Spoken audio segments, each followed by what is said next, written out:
Just following on this, conscious of time, you're mentioning there the sort of unaccountability of different aspects of funding. Was the same the case for the SEND transition funding within local authorities, it going elsewhere rather than for the purpose it was meant for?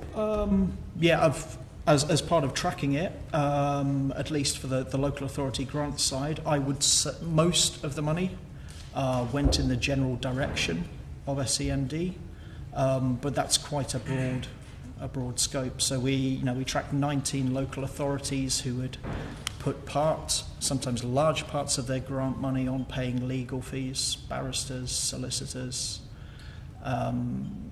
somewhat over lavish catering. It was the minority, but I'd say most of the money that we tracked did go in the general direction of implementation. It arguably was not spent effectively in some areas. It could be worth having a look and seeing if there's any correlation there between the number of authorities that transferred money out of their high needs budget and into schools' budgets, because that to me indicates that they were getting more in the high needs budget than they actually needed to spend. And so it would be interesting to see, because in terms of transfers, there is a big issue.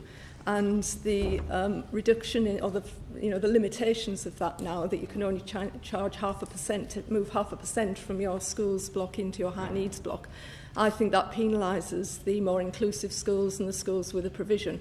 If you allow the flexibility to transfer more from the schools block into the high needs block, then every school is sharing the pain in an area, and most of that money does go back into schools. But I just worry about that lack of flexibility. Thank you.